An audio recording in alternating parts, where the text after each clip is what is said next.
Hi, James. Hey Jordan.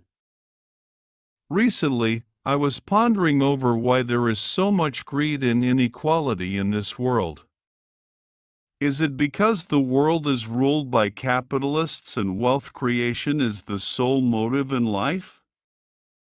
Well, no. That is an inaccurate opinion peddled by so-called activists who claim to be fighting for the poor. Socialist systems have never worked well for countries. In fact, capitalism has benefited the masses more than anything else. Interesting. But how? In capitalism, there is no even flow of economic resources. If only a few people benefit from it, then I guess the entire system is flawed. Oh no. Maybe your knowledge is limited on this. Would you like to know more? Of course I want to. Go ahead. Well, capitalism is based on free markets where firms are privately owned and there are some regulations by the government that one has to follow in order to ensure a level playing field to all. You know all the startups we have in Pakistan and around the world? Yes, what of them? They can operate and sustain themselves only in a capitalistic country. Under socialist economies, have you ever seen any startups or entrepreneurs who can change the world with their brilliant ideas? Now that you mention it, I am unable to. Yeah, because there are not any. In capitalism, the aim is wealth creation while empowering people. Hard work and ingenuity is rewarded while laziness is punished. Compare this with socialism, where you are paid just for existing. Is that fair? No, I guess not. Also, everyone agrees that a democracy is the best form of government around the world. People decide the government they want. Most of the world's vibrant democracies like the US, India, and Taiwan, as well as the European powerhouses like Germany, UK, and France are capitalistic in nature and thus are the hub of innovation and creativity. To put it simply, capitalism is more compatible with democracy than with any other government system. That's interesting. But is not the sole aim of making money a bit incompatible with social values? Should we not work for the betterment of society? That's where capitalism is misunderstood. Everyone working for money or let's say their individual self is actually great for society. People work in different industries and produce goods and services that will benefit someone. Every job, be it of a sweeper or sanitation worker, or of a lawyer or banker, is engaged in having a positive effect on the society. Good point. What about equality that socialism claims to offer but capitalism does not? Equality?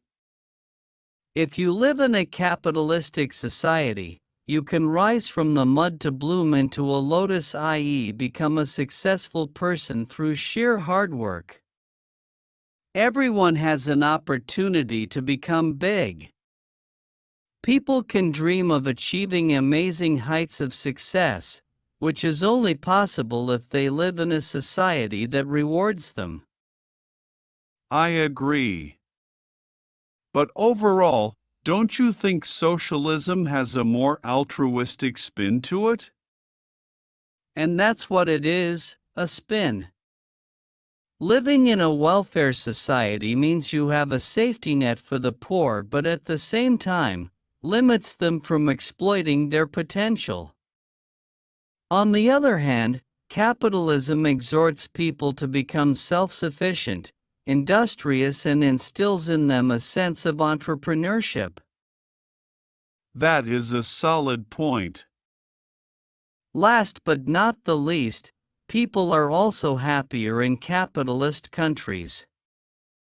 Any place which is a thriving innovation hub and encourages competition to be the best produces higher quality goods and services, and as a result, contributes to a better quality of living for people. They are definitely way happier.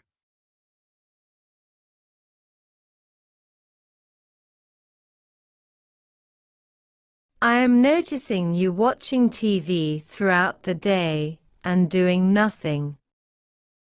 Yes, I am free to watch TV and do anything I wish as my vacations have just started. Yes, I know that your vacations have started.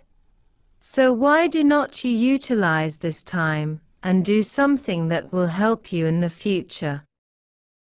But are not vacations just to relax and do nothing? No, I made the most out of my vacations, and I wish you to do the same. I did not see you do anything during your vacations. All I remember was you lounging on the sofa with your phone. Oh, I was not lounging on the sofa. I was in the middle of completing a course, and you must opt for a short course too. What kind of a course? I mean, there are so many courses. Choose a course that is related to your studies, and that will be an add-on for you. It will also add up to your resume. Do I have a choice of doing a part-time internship? Of course, you have that choice.